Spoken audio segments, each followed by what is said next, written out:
What are you doing, beloved? Attention, attention, my black brothers. What I want y'all to do right now is take out the do-rag, the silky, tie it down. I want to see the waves glistening. If you got nappy hair, pick it. Don't let nobody discourage you. Ariel. Black boy. I realize I've been in my own little ass world. It's been really interesting.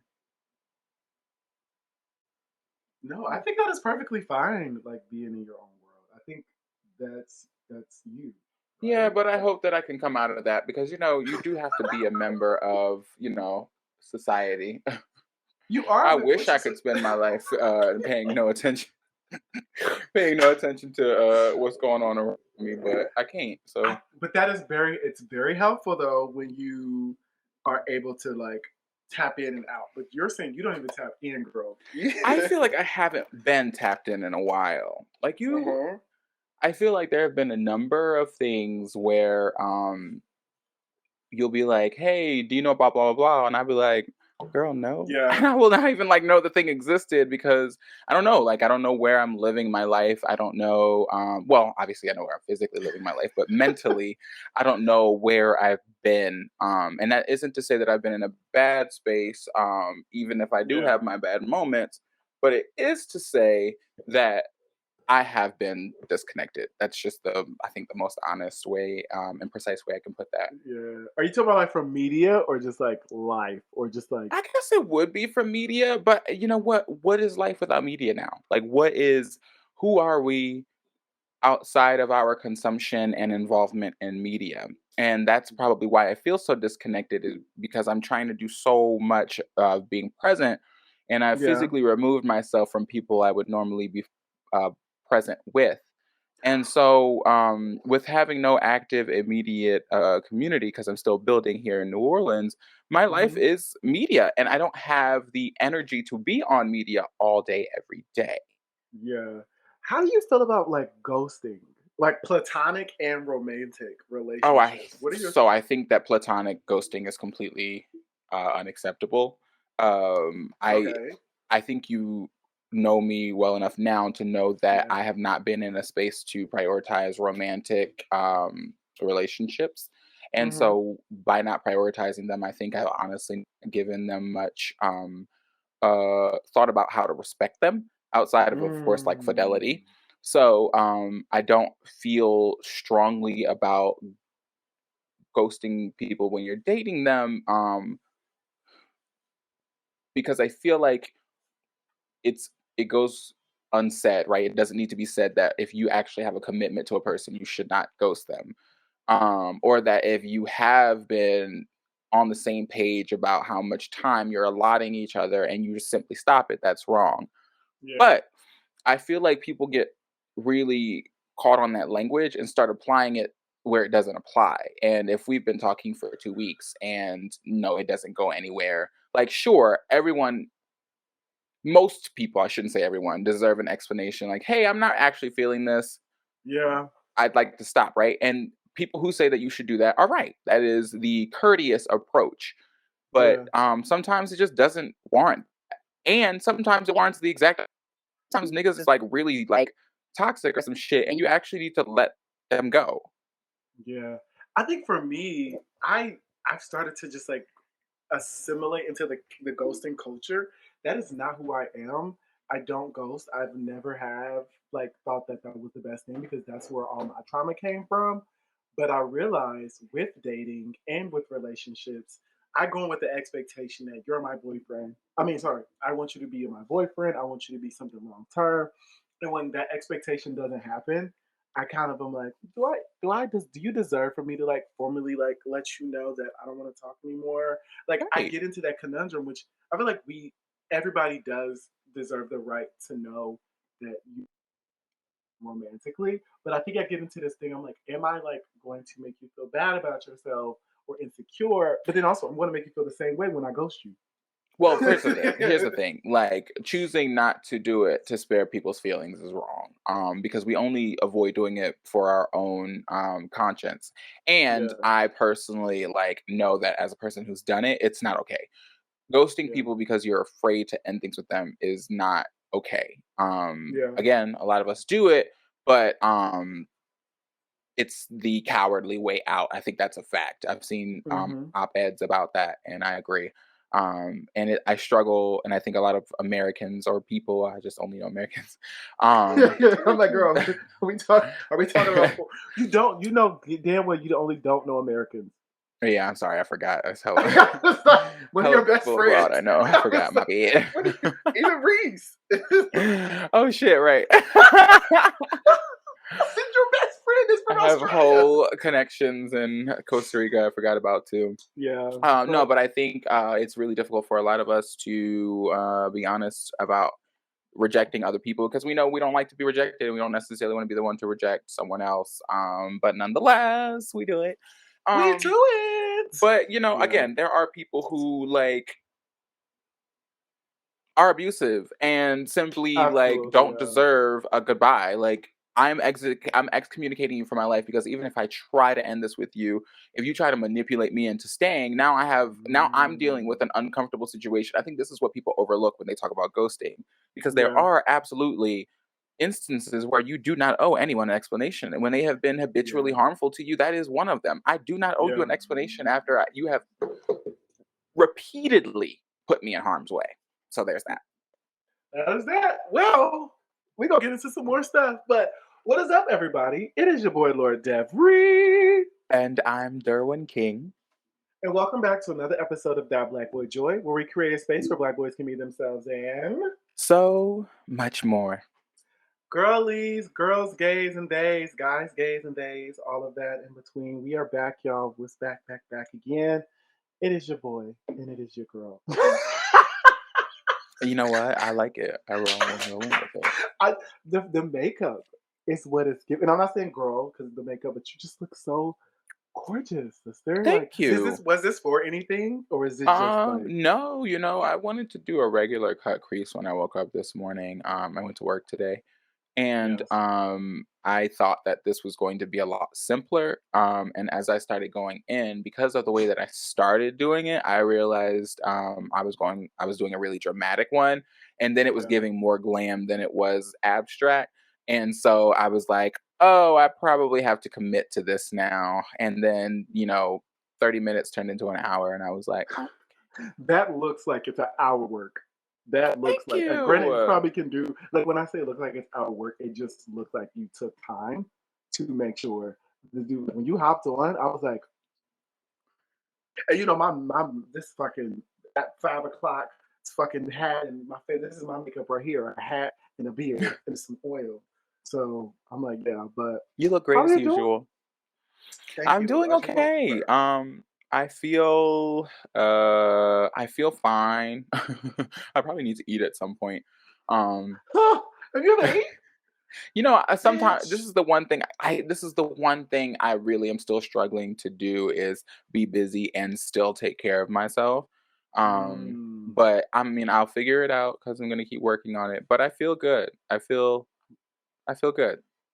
That's good. I've been like I don't want to say I've been quarantining myself, but that hasn't been the case. But like during the weekdays, I stay in the house so much now. Like I have to Really. remind myself to get out to like get some fresh air, just because like I am so used to being by myself and just like used to being in my house. On the weekends is different. Weekends book, no sleep, next club, another club, no sleep. But when I'm like home, I'm like recuperating and I'm like gathering myself and recharging my body for the week because I know the weekend I'm going to probably be moving around. So I've been in the house a lot, but I've also been like applying to jobs because I'm trying to get out before my job tries to get me out because I don't know what they're trying to do.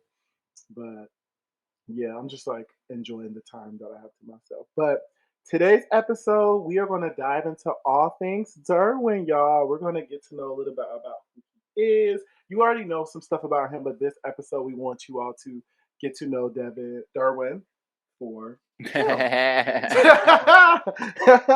You see, I've been better. You see, I've been really, Yeah, really absolutely. good at Absolutely. that. So Absolutely. before we get into that, of course, we are going to get into our Black Boy Joy Spotlight for the week. And I'm personally a fan of this one because I am a huge fan of this show. Derwin may not know this. I doubt that he does. But this week's Black Boy Joy spotlight goes to Xavier Prather. So Xavier is the first Black winner of the CBS hit show Big Brother. We have a First, winner. yes, we have the Nice. first Black winner, first Black male winner in 23 seasons, which is really iconic. He's literally the first person ever. Yes, the first Black person to ever win. That's what I mean. We've had a Filipino win. We've had someone of Asian descent. I think we had someone that was like Cuban. We've not had nobody that was Black. So that was like really exciting. We also had a Black guy that was second place. So Xavier was able to take home $750,000 for winning. Big Brother, Nice. basically. Congratulations, Xavier. Yeah, what Big Brother is, you're in a house for 80 days, 3 months, and you are trying to be the last one standing. It's like a social, emotional, mental type of game. So he got first place. Second place was Derek Frazier. So that is Joe Frazier's son. He got $75,000, and he's Black. And then America's favorite vote was Tiffany. I cannot pronounce. I do not know Tiffany's last name, but Tiffany won America's favorite house guest, and she got $50,000, which usually is $25,000, but she got 50. So this season we had all of our winners were Black. They also made history for being the first alliance to have all 6 of the Black house guests make it to the final 6, which was historical. And I absolutely love that. And I was excited to see that. So I just want to shout out Xavier, because being in a house for 80 days with no cameras with no outside connections, it's very challenging. And the fact that he was able to be the first Black winner, I'm really, really proud of him. So shout out to Xavier. Show him some love on his social medias and all that. Also, please give grace, because, being in that house for 80 days, please don't be trolling people out here, y'all. We love to troll, but we're not going to do that for him. So shout out to Xavier. And we're going to get into our hot topics. And my first one is just simply put that Cynthia and Portia are no longer going to be housewives on season 14, or just like how they're not going to be housewives on season 14. So I don't know about moving forward, but yes. I saw Cynthia coming. It was absolutely her time to go. Yes, regardless of that, I am certainly going to miss Cynthia being on my TV. I do know she did the trip, it's not an all-stars season they have of the OGs from the various Housewives franchises. But I'll be sad that, the Real Housewives of Atlanta, which is the first, I think is a lot of our first installments of the show. Like, a lot of us would not be watching any Housewives installment if it weren't for Atlanta. And I can certainly say that for myself. And my viewership is older than Cynthia's time on the show. So I can remember before and, whatever will become of post Cynthia. But I think she deserves her goodbyes from the people. She has given us so many moments. The people call Cynthia boring a lot, but one thing about it, okay? Sis gave us moments. She was a pretty girl. She was a gorgeous girl. And she gave us some moments. I will never forget. Good morning, Miss Kenya. What to go on? What's to go on? What to go on? I was like, what is this Jamaican accent that you're giving? So bad. So bad. Yeah, it was bad. The reunion, which reunion where she had the white on and she was going in, I think she was going in Uni? Was she going in Win a case. It was that Phaedra. No, it was that Phaedra when she was like, I was like, girl, you are bold, honey. Coming from the head doctor, you would know. So how do you feel about Portia? What do you thought about my girl P Nancy? That actually surprised me, because I thought that she was just pulling stunts to get more money when she said that when they said she possibly wasn't coming back. Yeah. And I think I saw a comment that Candy thought that was the same Little Nas X just looked really good. I'm so sorry. Well, let me see him, girl. Pull him up. Oh, girl, hold on. Girl, the Oh yeah, look at that bust. I'm sorry, I'm paying attention. So I just literally I is it weird that I have not a crush, but like you won't call it a crush? That man is grown. He is, but it's just so. You're not even 30 yet for this to be weird. I'm not, sis. I get like 22 is young, and like I'm not saying I'm chasing out after 22-year-olds here, so I feel the strangeness. But like you thinking that boy is cute is literally a non-issue. I know, and we're going to get into this later because clearly we just casually kiki in today. But I want you to finish about the housewives, and then we can Oh just yeah, get I into just it. I think Candy thought that's what Portia was doing as well. That she was just trying to negotiate, and that she would ultimately decide to stay. I think it's very clear that the show is kind of like riding on her back right now because Candy ain't giving us nothing. She's And not giving honestly, us who are we gonna look nothing. at if Kenya doesn't have Portia to antagonize? Because Kenya don't have, because even last season was Kenya has really nothing to embarrassing offer for us. Kenya. Kenya Kenya has last, nothing to offer us. she looked at mean. She looked at mean last season when she was like just like coming for Drew and just like picking on people. I was like, you don't even have like a relationship with these people to like make them feel like Nene. We knew Nene and her was going back and forth. We knew her and Portia was going back and forth. But like the fact that she just was like it felt like she didn't have anything for her Yeah, at she's the end. So miserable. I don't know how she's yeah, feeling now. And I think she has things to do. She's doing Dancing with the she's on Stars, so Dancing she's with the Stars. busy. But I will see if Real Housewives will have their 14th season, and if they do, they're gonna have to pull out some. I was talking to Omar about this, and I think that they should choose not to get another entertainer in, but at the same time, I also think they need big names for people to actually keep watching. Yeah, So it's going to be really difficult for them to get someone who is well known in Atlanta, who is not um, in the entertainment industry. And the only reason why I say it shouldn't be someone in the entertainment industry is because I just really think they should do everything in their power to not make this any other Atlanta like reality show that's not yeah, Bravo, right? Like we've got Married to Medicine, and I love that because that comes with a yeah. level of like I'm not gonna call it Sophistication. sophistication, but there's a Oh, line. There's a there is a line. line, but you also see the business part of these women with Married to Medicine. Last season specifically with the pandemic was perfect for their stories because they were all in the health field, Yeah. right? Well, that So we got show. to see No, go ahead. yeah, no, I was just saying like that was a perfect last season. I feel like it was a great season to highlight both the personal and the professional lives. We don't get that opportunity with Atlanta Housewives because a lot of a lot of people are not housewives. B, a lot of the drama is unfolding like at parties and like all of those things. So we're not really getting to see like professional things. We see when people are like putting on events for the show, right? Where we just weren't seeing a lot of that blend. It was just like, here come the drama. Here come Kenya trying to start a hair care line, or here come Portia with a bed comforter line. Like it just was like they're with these women already had careers before the show and Yeah. Married to Medicine. No, I think you're So right. I think you're absolutely right about that. And I think if they like kind of, and I hope this doesn't sound awful. I want them to steer away from the music industry, and I think that's what would get it mm, closest to love and hip hop. Because I mean, we got Candy, and we lucked out with Candy because Candy actually has things going for herself, so she really yeah, does stay away from drama if she can. Um, which gives her a good balance because that doesn't mean she's never a part of it or she doesn't have these interesting moments, but yeah, we have been fortunate enough to, up until they brought that girl on there, whatever, Latoya Forever, avoid getting yeah. real close to love and hip hop. But We on the so borderline. yeah, they're gonna have to get some like rich Yeah, people versus famous people. There are a lot of people whose names we only know because of the housewives, right? And yeah. Nene's a great example of that. Nene We was a need great more people example. who are not already in an industry who actually have it. We want to see Potomac. Yeah, The only person I think in Potomac that we would have known without being introduced to is Giselle, yeah. That's because crazy too, though. Because I'm like, who would we have known? But Giselle, it would Giselle have been because she's Giselle. married to Jamal, and Jamal is a very well-known philanderer. So, I mean, he is. That is So true. they probably do need to start from scratch, but they need to find interesting women. Yeah. They have to I find people who are interesting.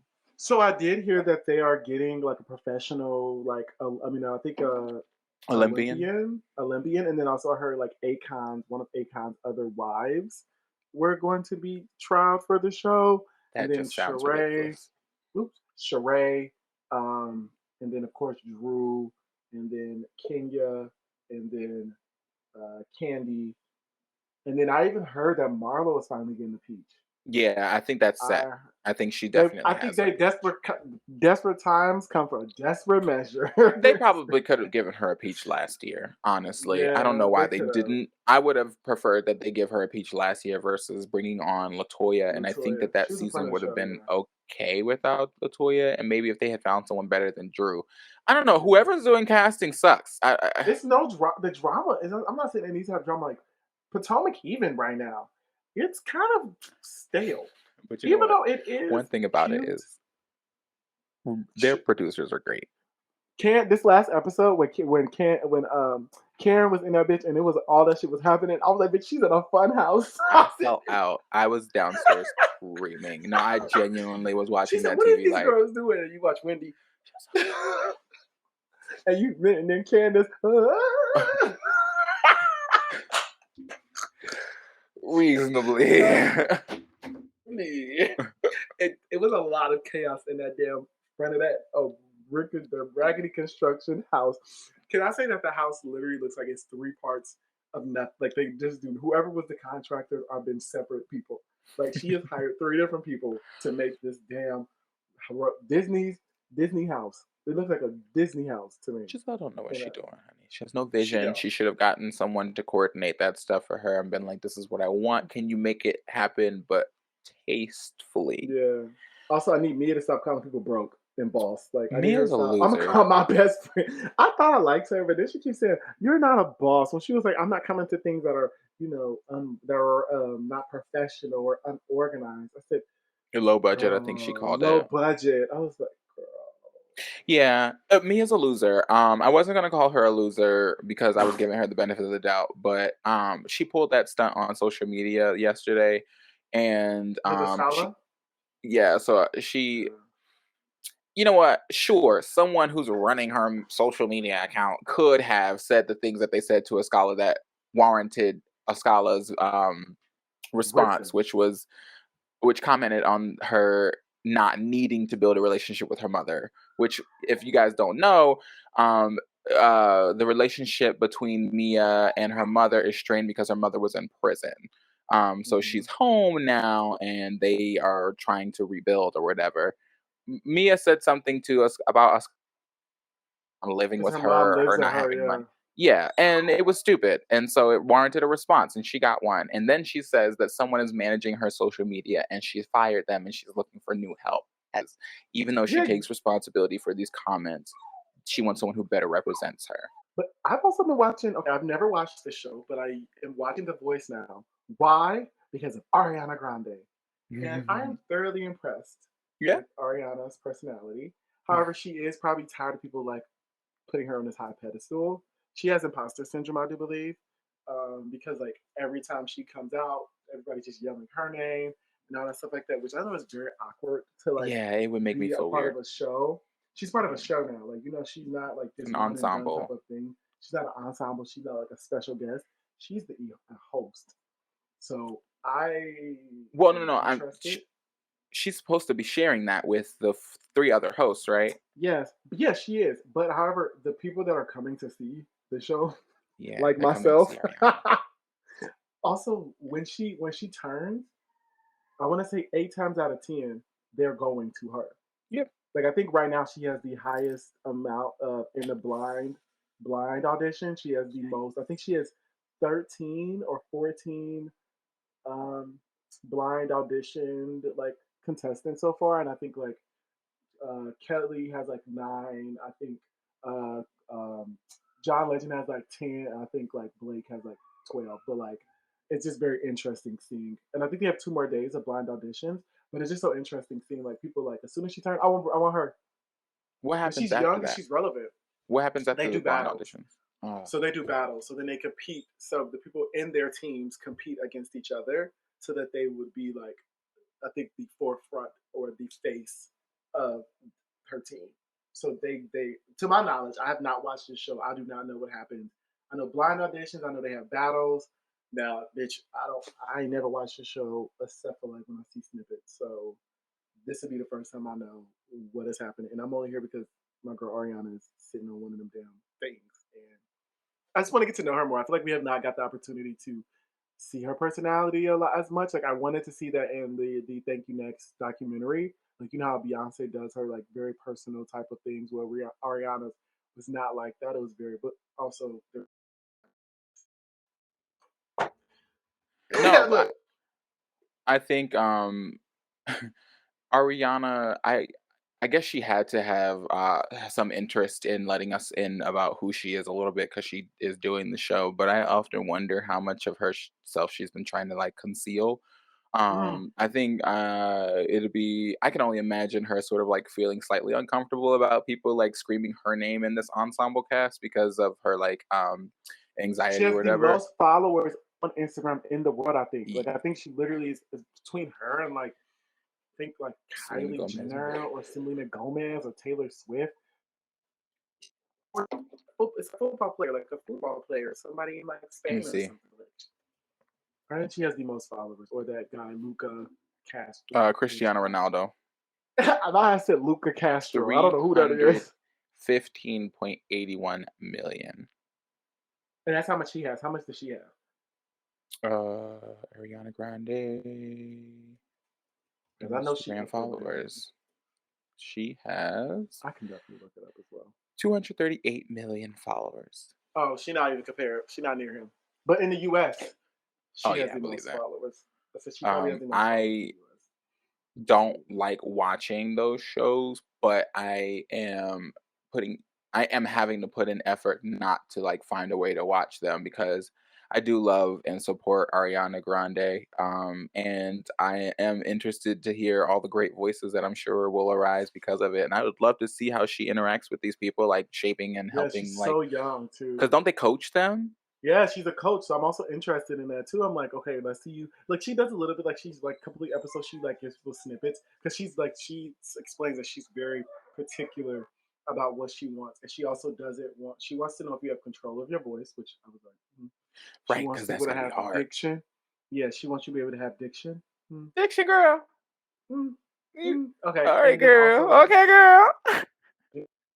I was I was like, like, I love my welcome girl. to we love her. Love We Ariana, love Ariana. We have our dance parties, honey. and also she But I looking got for love you. for D so deep inside of me.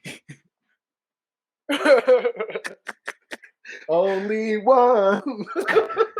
Wait, that was only one, right? No, that one There was, was you two. remember, Baby I, and when we couldn't tell Oh, if she was baby, I saying got I've got love for love thee. for thee or love for Yeah. D as in dick, and we were like, it This can't be is dick. this is the part when I say I don't want you. I'm sure I'm Girl, that's in the still not the right part. song. No, I know that's a different song, but she said Oh, okay, I was ready to say. and like R, she said something like you're Oh, the who name of I the song. really are. Yeah, I said who I really are. What Yeah, the no, they hell? But forced that rhyme. yeah, but is she also looking for contestants that are not singing, that are singing songs that they can sing and not like trying to be like Adele or something.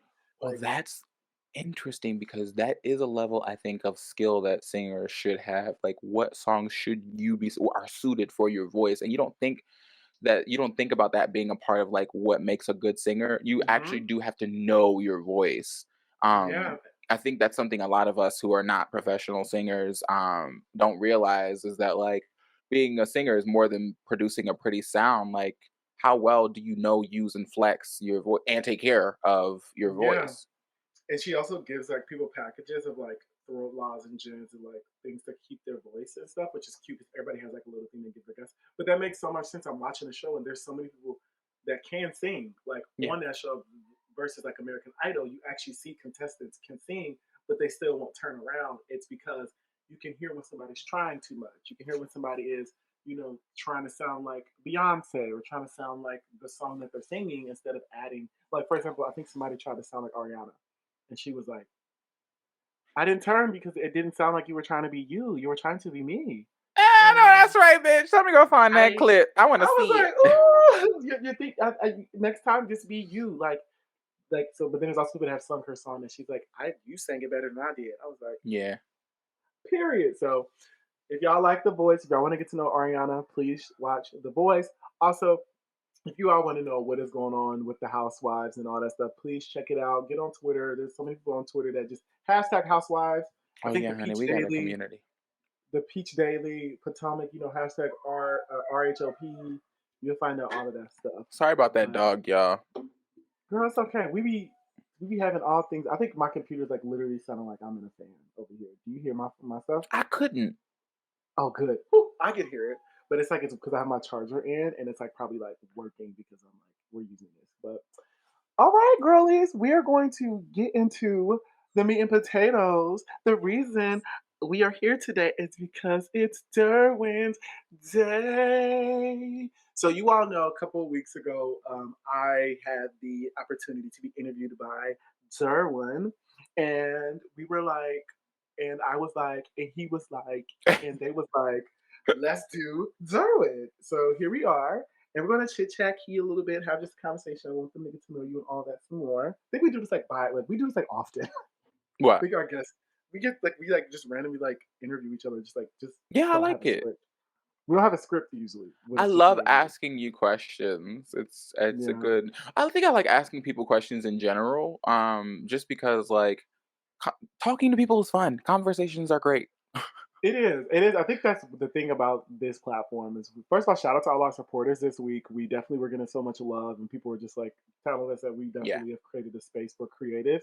So we definitely love you all noticing that, and even also our guests have mentioned that to us. But we always like we forget sometimes that we're like even it's the platform, right? We just turn on and we just like casually key with each other because this is what me and Darwin do with each other. But I want to know, and I think the listeners would love to know, and viewers, what made you move to New Orleans? As we know, you've relocated.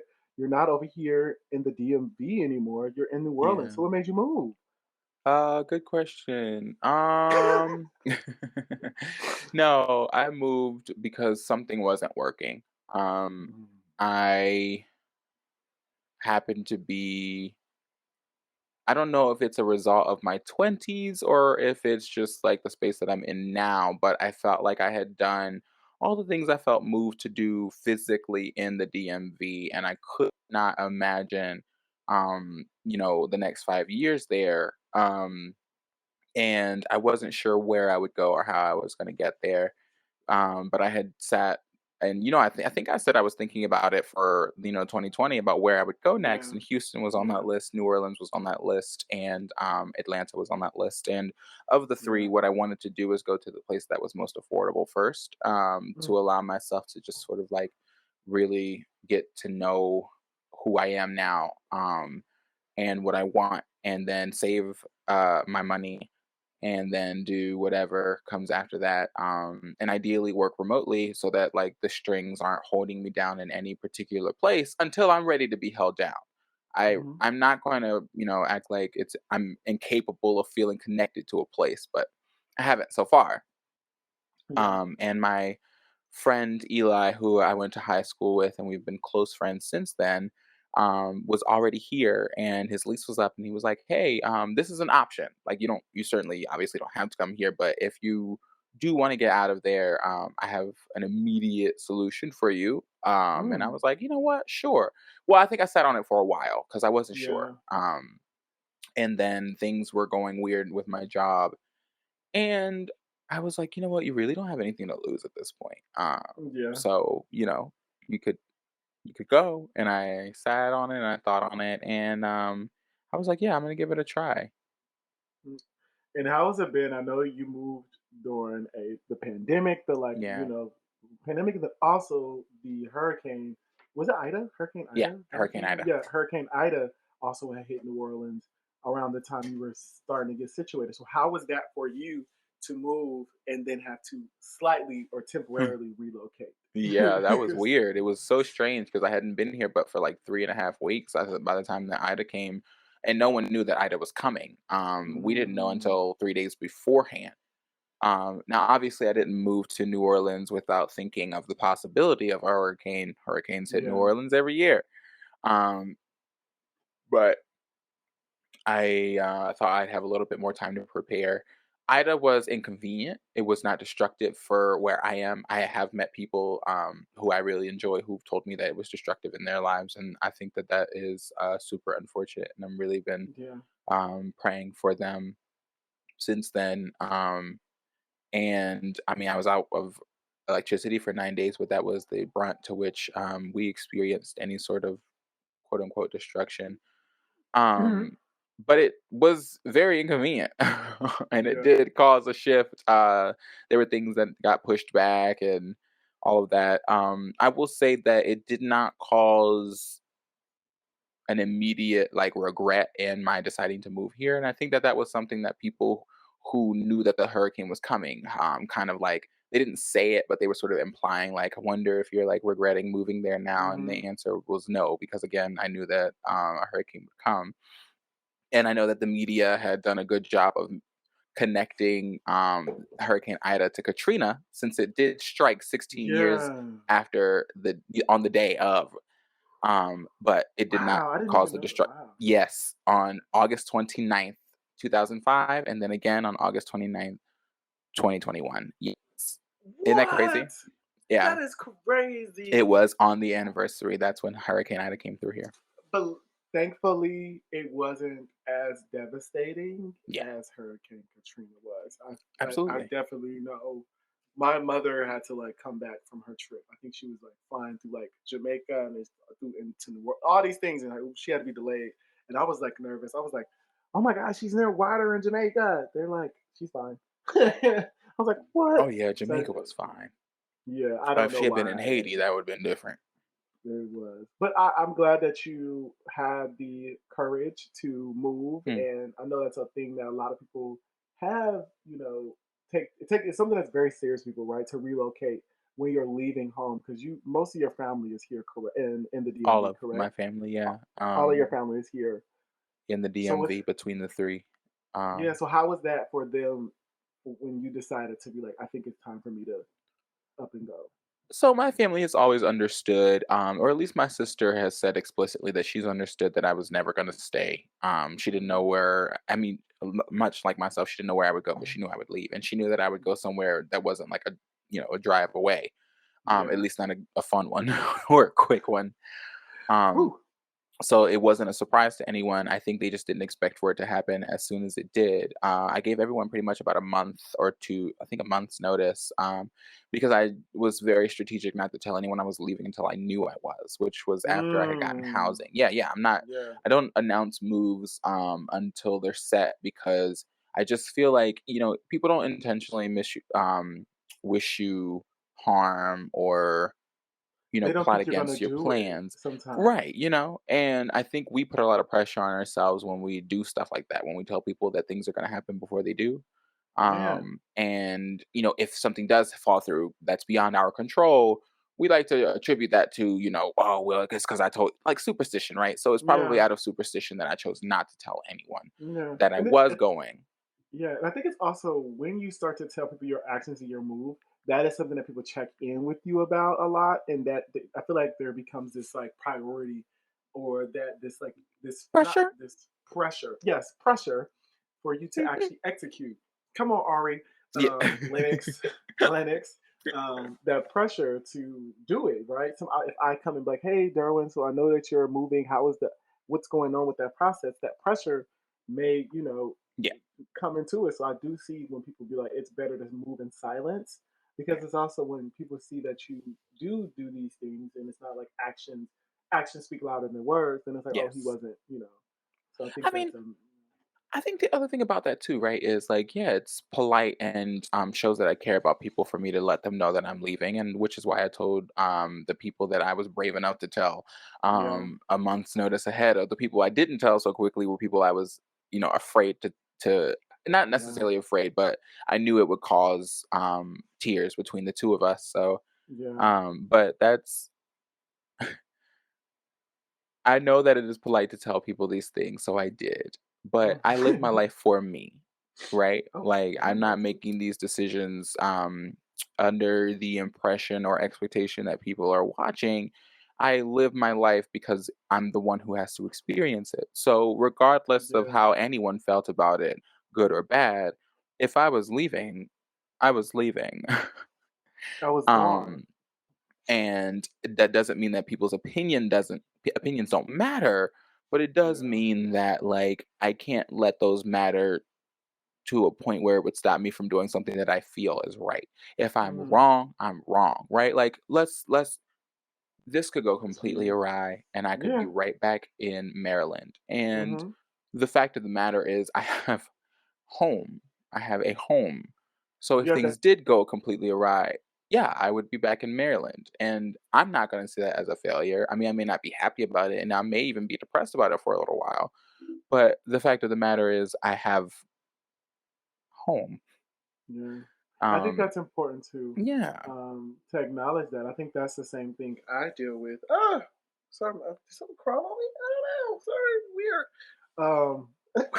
I'm so sorry, bugs. I have that privilege as well. Is like if I'm from, if I have the opportunity to, if things do not work out here, I can move back to Yeah. Ohio because I Yes. have home there, and I think that that is okay. And I think we often think that when we relocate back to where we started, it Mm. is failure. It is I didn't do what I was supposed to do. When in reality, there's just so many things that can affect you in those spaces, specifically like your mental health, loneliness, isolation. Like, I also want to ask you, how do you deal with? Like, I know you've met some amazing friends out there. You also have Eli, but how do you deal with the conversation or the notion of loneliness and isolation in a space that you're not as familiar with Mm. compared to home? Good question. Um, I'm no stranger to loneliness, or to feeling alone. And so I have a lot of practice of dealing with it. And you know, you can never beat that feeling. You can never Yeah, beat loneliness. You can, and when I say beat it, I mean like defeat it so that it never comes back. You will yeah, always be revisited in this, but to remind ourselves of the ways in which we're not lonely, the ways in which love shows up for us, the ways that we have hmm, access to the people who we love.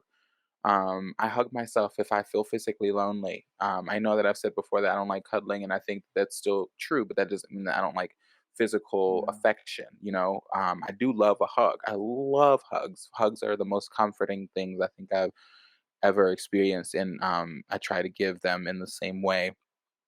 So I try to do that. I reach out to friends. I think one thing where I could do better about is trying to fill my loneliness void up with friends. And that doesn't, mm, because I one thing about me, I don't call just anyone a friend. Um, but I want to connect to people, so I want intimacy with yeah, friends, and I feel like I might sometimes, historically, this is not pay attention to immediate red flags because of that.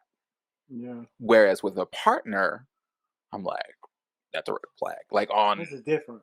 it's so crazy how much clarity I have for one versus the other. I wonder what it's like to be a bitch who ain't got no friends but stay with a man, With a whether that be nigga. the same Whoo, like the same child. relationship for 5 years or it be one every couple, right? I wonder It's so what it's like weird. to do that because To that's me, not that's me. weird. Right. It's not me. I don't know if it's just me, right? I treat my relationships, platonic or romantic, the same.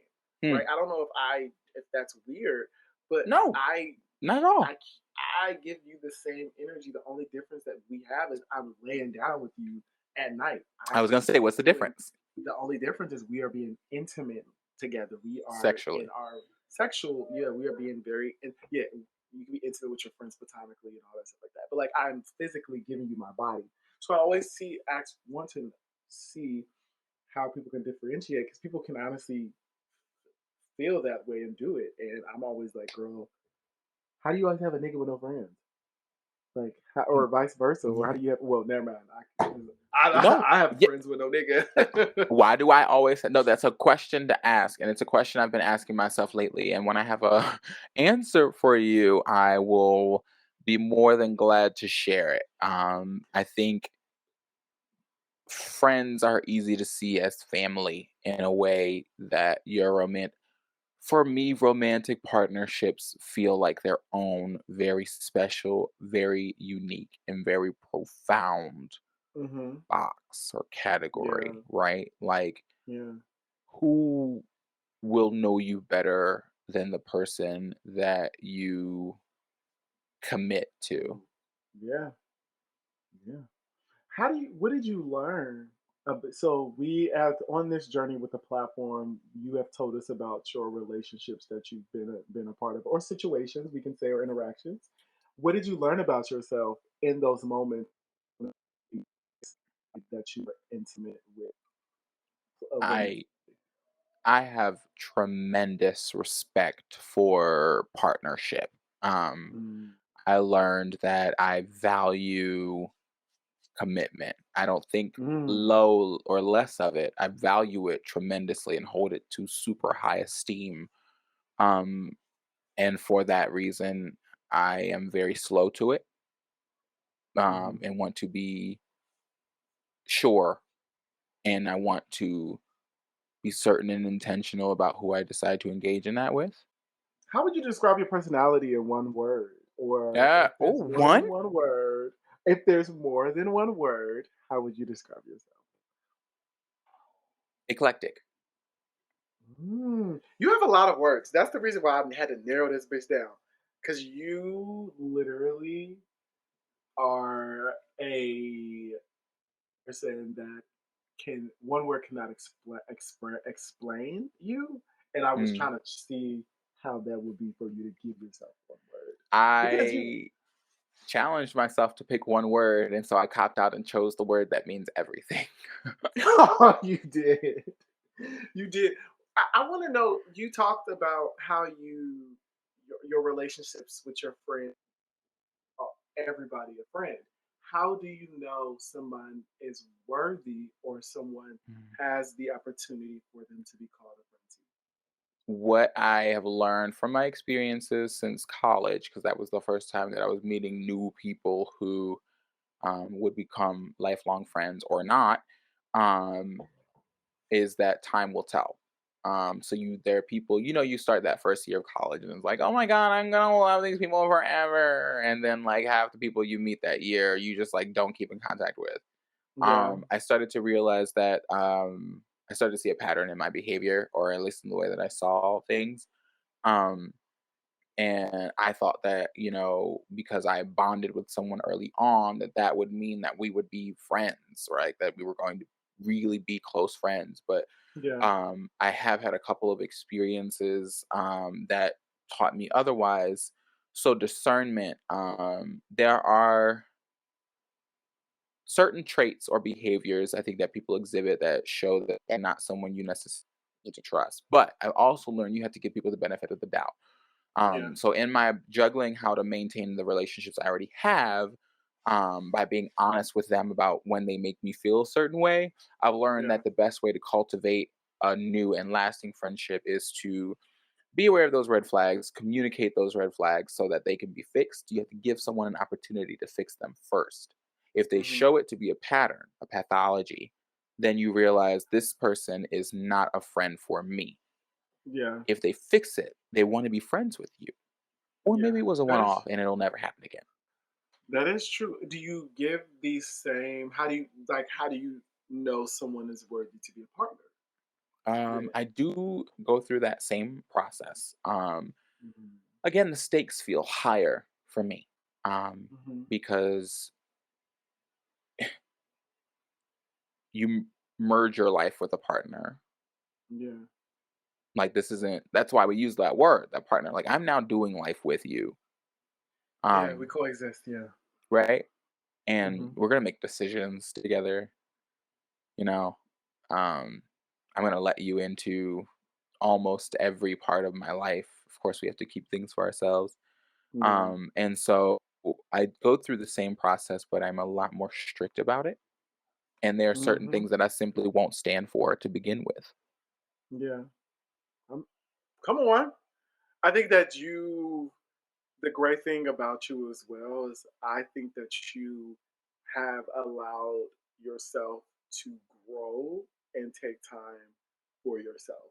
You know, a lot of people oftentimes feel like they have to be in a relationship or we have to, including myself, but you have always set forth and always been intentional. When I first met you, you were, celibate. You were like, I'm not dating right now. I'm looking for this in a person. And if these Boyfriend. expectations are not going to give, then I'm not going to, so So I think that you spent some time, and of course we all grow, and you haven't stopped growing. But I think that you've been someone that I've seen that has been intentional with mm, giving yourself that time to realize to be in a relationship. And then you get in one, and then you're like, wait, okay, let me take some more time back. Let me hold on. Okay, I thought I was ready. I thought I had the girls, shook, but In in that first relationship, I was ready. mm, I was very, very ready, and um, I found that my partner was not ready in the way that I was. Yeah. I we talked remember about this. taking Oh yes, yes, yeah, yes. I remember taking responsibility for possibly rushing him, which he said I can't really be rushed into anything, Hmm. which and I can't say that I know, what's going on or what was going on in his head or anything Yeah. like that. But when he said I can't be rushed into anything, what I heard was Mm, my ego is a lot of what the problem is here mm, because something went wrong and yeah. he wasn't able to speak to what went wrong and I was. Yeah. And I think maybe we did choose to commit to each other too quickly. And then the pandemic Yeah. happened, of course. And Yeah. if he had been honest with himself, I think he would have been able to admit that as well. But because I Mm, was the person who proposed that we end up, committing to each other, I was the person who took responsibility for the rushing happening in the first place. yeah. But I wanted a relationship with him. I wanted to see, what would come of it. And it just, I mean, it didn't work out, which was fine. That is okay. You live and you do you with the relationship. I think with that relationship, did you take time to reflect on what Oh, happened, yeah, or did took you? a lot of time. I never Yeah. do anything without reflecting for a while. I always want to know how I can learn or what needs to be learned from any situation, especially one that does not end well. Yeah. And what I reflected on is that it is not my role, nor should it be my goal to therapize anyone or get to the bottom of their psyche. And that Oh, isn't that's a to good say one. that like I specifically put him in situations to tell me his life story, but that Yeah. because there were things that he had not dealt with, as far as I considered, those things came out in really like toxic or harmful ways. And I couldn't Mm, help but notice that because I'm always concerned with my own safety, emotional, yeah. physical, mental. And when I saw things that came up that would possibly threaten that, I asked myself why. And I asked him why. Yeah. And although that still is to me a very normal behavior, I realized that asking that of someone who's not ready to share is a problem. Because you can't And being in a force. relationship with someone who's not willing to share is a problem for me. Yeah. I heard. I don't know who the hell said it, but you cannot force somebody to know who they are Mm, beforehand. yeah, you Who can't. the I You don't know really who can't. said that. You cannot force it because that is the worst thing to do because Mm, they will never know who they are because they're consistently they haven't got there yet, right? yep. So you're trying to force them to get there, and it's like, baby, I haven't got to Well, chapter 5 yet. The prologue. So, m- me mm, I was so sure that I knew what I was doing. because you spend It time with was yourself. Yeah, I was like, "Oh, well, I know how to get you there. That's no problem because I want to be with you, and I know what's stopping you. So let me help you get there, and we'll be happy." And that's not how relationships work. They are two sided in every, and so Yeah, it can't just be like, "Oh, I'm at 60, you're at 40, or I'm at 70, you're at 30. I'll get you back up here." Like it has to be. We are, to use a biblical or antiquated term, equally yoked. You hmm, absolutely need to be same spot mentally and right. emotionally. Because that doesn't mean you have to have the same expressions of the self or the same expressions of your emotions, but that you Yeah, actually need to be able to do what needs to be done to maintain that relationship and address the problems. Otherwise, you yeah, kind of just sweeping them under the rug, for the sake of some good sex and cuddling. Yeah, and that's some people just be wanting to do it. I'm like, it's more to that Right. than that. But I mean, if that's what you prefer, if that's what you and that person signed up for those shit by all means. But relationships, Unfortunately, two that's not people, me. period, Always. period, always. I know. Let's get off this topic of relationships, and Please. that's, I'm just kidding. and let's get into like career stuff. You know, you you are a Yeah. thespian. I Yeah. recently seen the my first screening of The Thank Souls of Black you. Pebbles, I'm so and glad you I went. was thoroughly impressed by you. Really? Yes, I thoroughly was impressed by you. I think seeing you on screen and seeing you, first of all, on the big screen, girl. Now I was like, oh, I ain't seeing my sister on no YouTube right now. I'm seeing her on a flat screen, on a projector. I really of you, and I Thank know you. how much work you put into everything that you do. I.e., me and you rehearsing with that. Yeah. So Yeah. how was that for you? How what is it? How was that process, Black Pebbles? Because I know we've talked about your journey with the shows that you've done in the past and all of those things. What made this different than the shows that you did recent before? Well, I first want to make sure I'm to stop to say thank you very much for going. I was Hmm. not able to go myself, so I did not see myself on the big screen, which I think was probably good for my own anxiety. Yes. But I'm very glad you enjoyed it, and thank you so much for your praise. Making that film was different. Number one, because I was the lead. Mm, Um, the plot is centered around Omar's experiences, and I was given the opportunity to portray Omar, and I hadn't been a lead in that capacity since like high school. I want to say, I guess it would be college, mm. but this was like Omar Serious. narrates some of these experiences, and so to be a main character in that capacity, as in like the center of the story, yeah, that was the first time since high school. And I was excited, right? Like I'm only 26, so I'm only about 10 years removed from my high school experience, but nonetheless, it was a grip ago. Yes. And it was revisiting that feeling of like responsibility. And it is not a like, comedy. Even if there are No. comedic moments, it's a horror film, and one of trauma. And I'm not gonna sit here and tell you that I had to dig into the deepest and darkest parts of myself to hit that, because I would think I would be a little pretentious to tell that. Uh, but Yeah. yeah, I mean, like I had to put myself in it. Like I was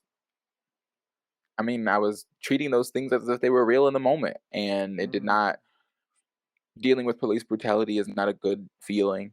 And this film was one of the more dark things that I've done. It wasn't the only thing I've done that has put me in the sort of like the headspace of a person who's not necessarily like happy go lucky.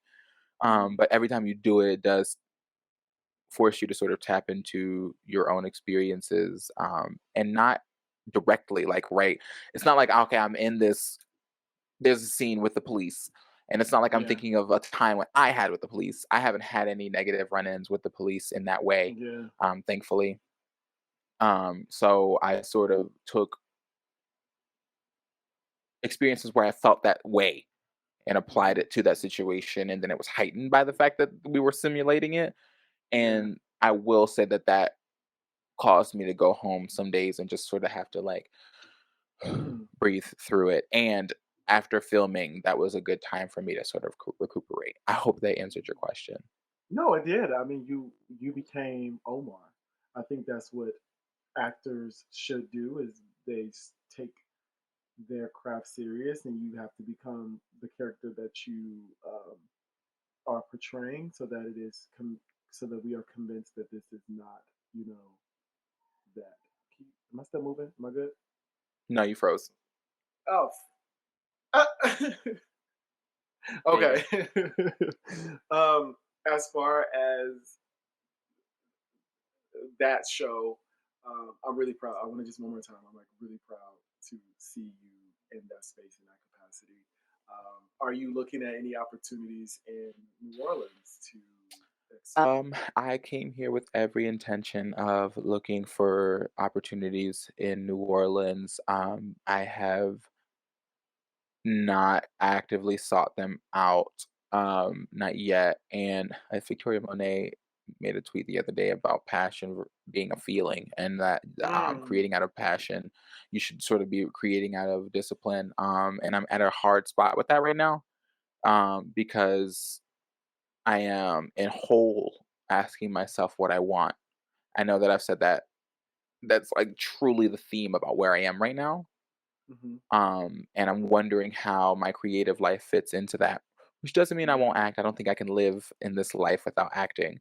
But it is not what I'm not jumping for an opportunity right now. yeah, Um, and I want to, when I do the next one, I want to do it. Like I want to be there. I yes. want to be present for I want to be that girl. it. I want to be in it. Yeah. Um, you asked me this question. I want to ask you this as well. What has been the most challenging and rewarding part for you being as a podcaster or being a part of this platform? Um, the most challenging part I think is that We can be transparent, sis. All right, because I could tell you too. We can do it. All right.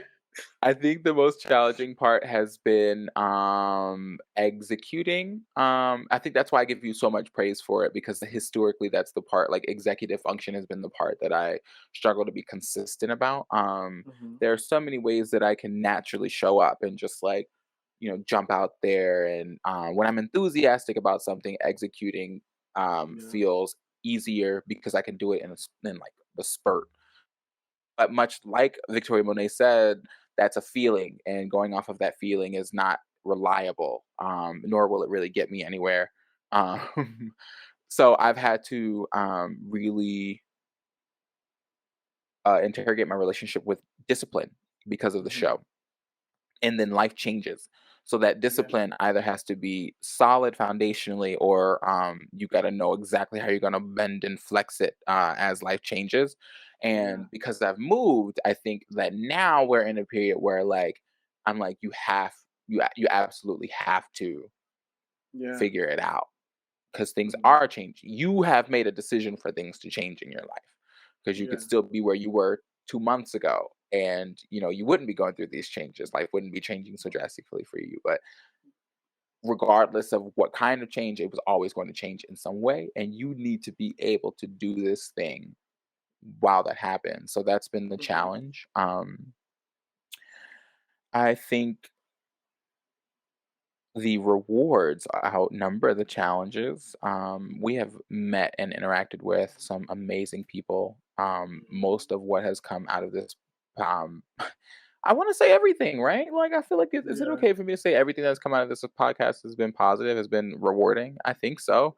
I mean, Yeah. what if, do you think there's anything that's been not rewarding that's come out of this? No, I think in the Yeah, beginning I used to be like, "Oh my god, when is it? When am I going to get that groove? Or when am I going to?" Like, I think when it was I think the hardest part was when I was by myself, yeah. and that was before you became a permanent co-host. But I think that even at that time, I still had people with me, right? I still had the show was still moving. I think just having this on me. Not saying on me because like I feel like I've definitely like I'm very like you said I am very like when I this is me. I know how to when I want to execute something. I know how to execute it. I know the plan, all that. But I think I have imposter syndrome, Hmm. and I think one of the challenges for me is believing that I am doing something good, Hmm. and that this is something that I should be like.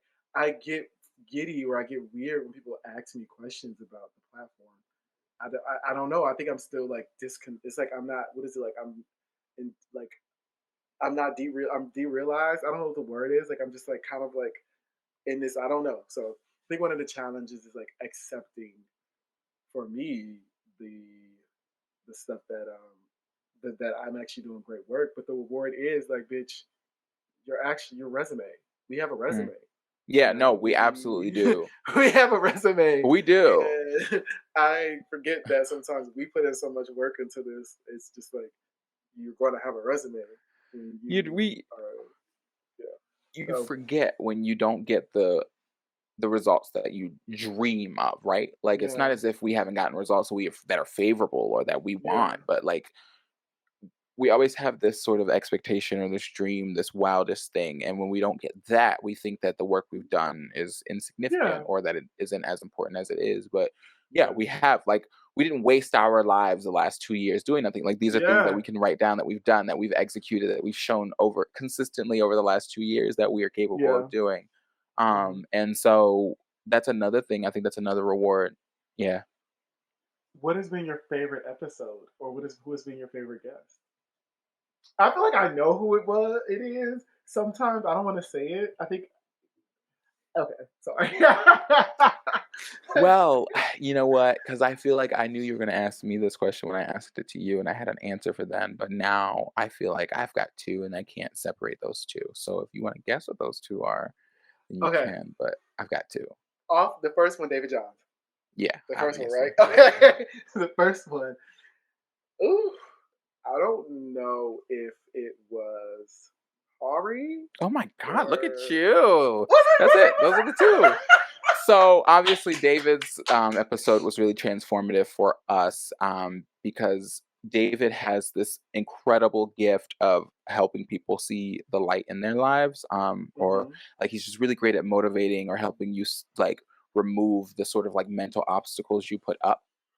He's one of those people that I know can imagine in a way that is actually fruitful, that Yeah. brings things together and connects people in a really beautiful and tangible way, and he's so insightful and so thoughtful. Yeah. I could sing David's praises every day. And you um also sorry. no, go ahead.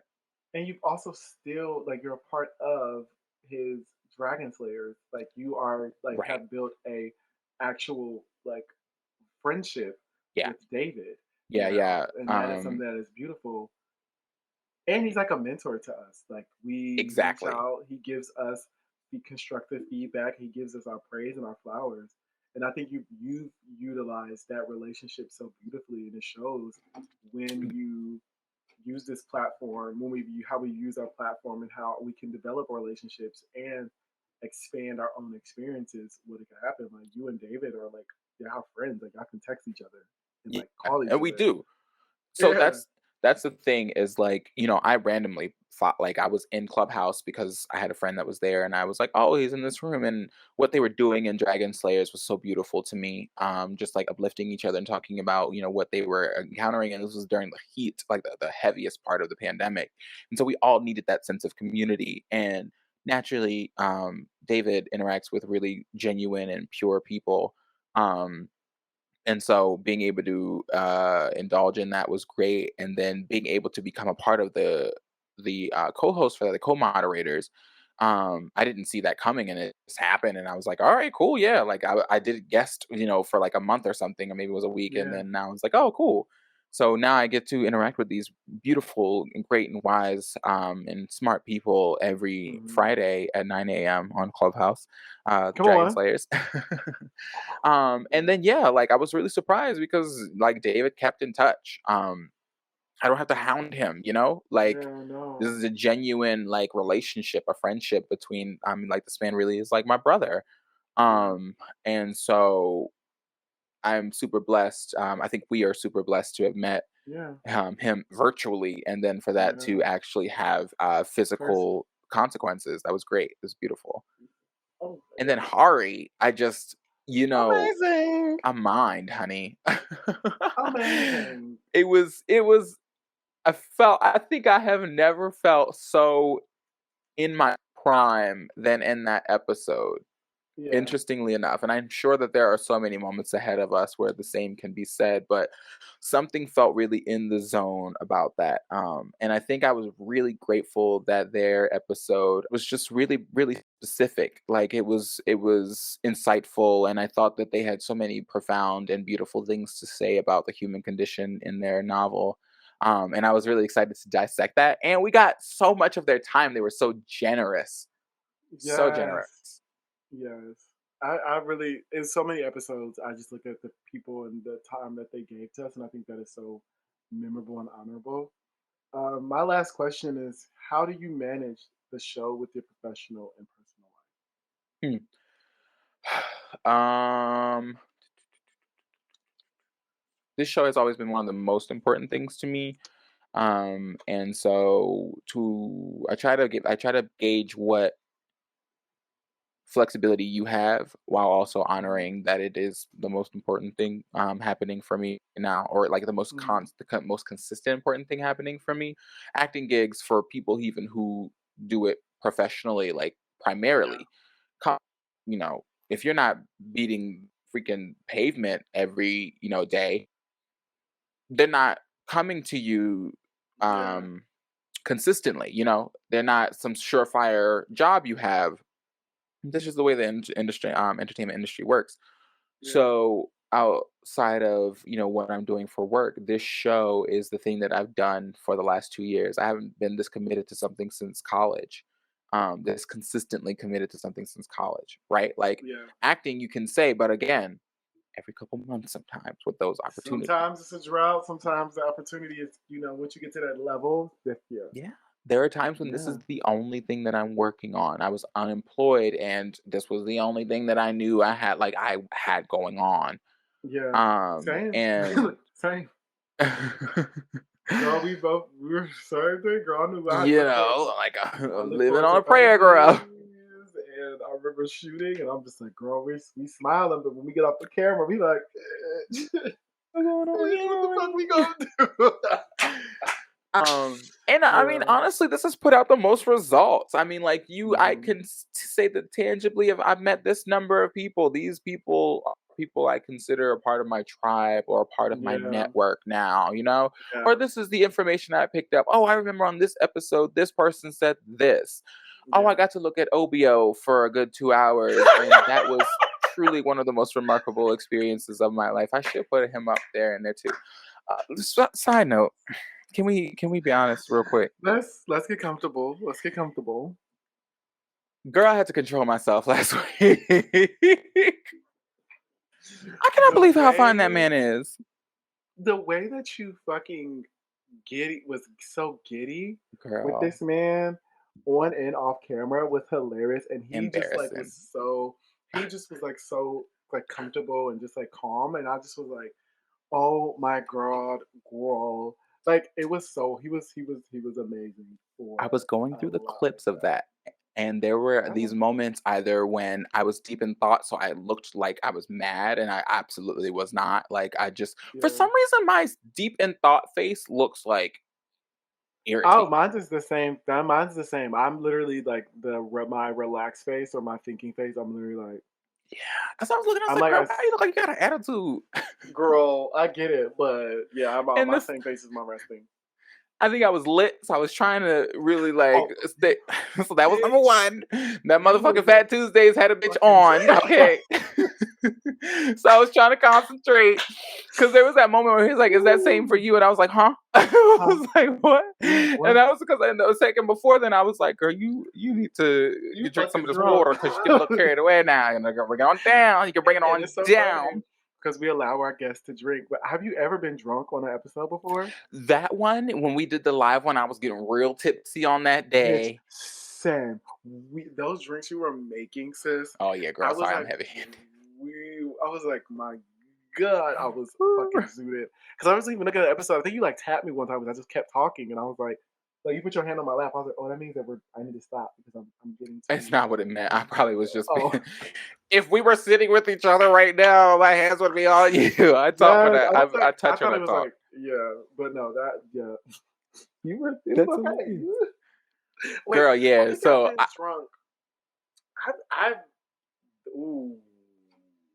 I know when Duran was on, I wasn't drunk, but I was like tripping. I don't know what. I think I had an edible. I think I was like ooh, high, and I was trying to get through that episode, and he was like, he being him, and I was like, so yeah, that was I was high as hell.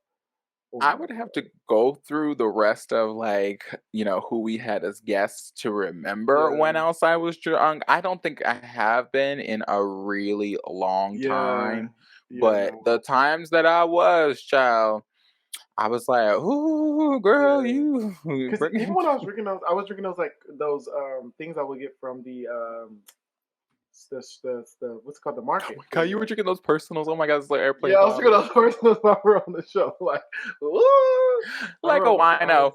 I was When we first started, those were the times when I was like, and I think it was just because like I hadn't kind of gotten into the full mode of like, oh, this show is my responsibility. So I oh was kind yeah, of like, yeah, I'm gonna go in here, sit in here with my friend, my good girl. We gonna sit here, we we gonna was drink, and we gonna drinking. kiki. Yeah, we was drinking our asses off in the beginning in the closet. In the closet, bitch. We'd have those bottles. I would have bottles in the room with us, and I'd be like, bitch, we gonna talk, we gonna keys. And we also would have our friends too. So then that was Yeah, also don't let a that friend was come, child. I'ma really get twisted. we gonna get to motherfucking Twisted Tuesday. All right, don't play with me. Okay, okay. So before we close out, would you like to? I know we gave you our listeners so much about you, and I feel like this was an amazing episode for them to get to know a little bit more about you and your thought process. Do you want to leave our listeners and viewers with any lasting notes? I want to say that I feel like I am really sort of like transforming right now in a way that I haven't in a while. I usually know when I'm Mm, transforming because of how sort of like unstable things feel internally. Um and I don't mean that in a bad way. But just in a like you're in a groove sometimes and you're like cool and when yeah, you're like on a forward, yeah. I feel myself changing and am actively experiencing that. And that is super scary. I've definitely been in that in the last 3 months, I think 3 or 4 months. As soon as I yeah. knew I was moving, I started feeling this way and it's still kind of Mm, continuing. And I think after I get fully settled here, probably after 90 days, I'll feel a little more stable. But I'm embracing yeah, that feeling, and I encourage anyone who makes a decision, whether it be to move across job, to commit, to end a commitment, allow yourself to experience that transition, to really go through it. And mm, it's not going to all feel good. I have felt really good in this transition and I felt really bad in this transition. And right yeah, now I'm in this sort of feeling that's kind of like just uncertain and still in yeah, the air. But I'm hopeful about it. And I encourage anyone who finds themselves in this position to experience every single emotion that you can while you're in there, uh, yeah. because I expect that afterwards it'll just be a really gratifying experience. Come on, sis. We're all about the transition. We're all about the healthy transitions, the good, the bad, Healthy. and the realizations Yeah. of being when transitioning. There is some highs and lows. First of all, thank you so much, sister, for letting us get into your life in this beat that you have. And so amazing and gorgeous. Thank you. Where can people follow you on your socials? You guys know that you can find me on Instagram at derwinking. That's DerwinKing, and on Twitter at Free Negro. That's FREENEGREAUX. And you all can follow me on my social media is on Instagram and Twitter at underscore Lord Every. That is underscore LORDEVERY. And if you all would like to continue the conversation on the podcast's platforms, you can hit us up on Instagram and Twitter at That Black with Joy. And if you would like to write in or be a guest on the show, you can hit us up at our Gmail at thatblackboyjoypodcast@gmail.com. And if you all would like to see our luscious and glorious faces and just see us cackling with our guests, you can check us out on YouTube at That Black Boy Joy, where I want to say most of our episodes are there. We're getting up to date, but just stay with us, like, subscribe, and comment, and all that stuff like that. But you can see us on all those platforms. And like we always say, please be so in love with who you are. Bye. I'm talking about the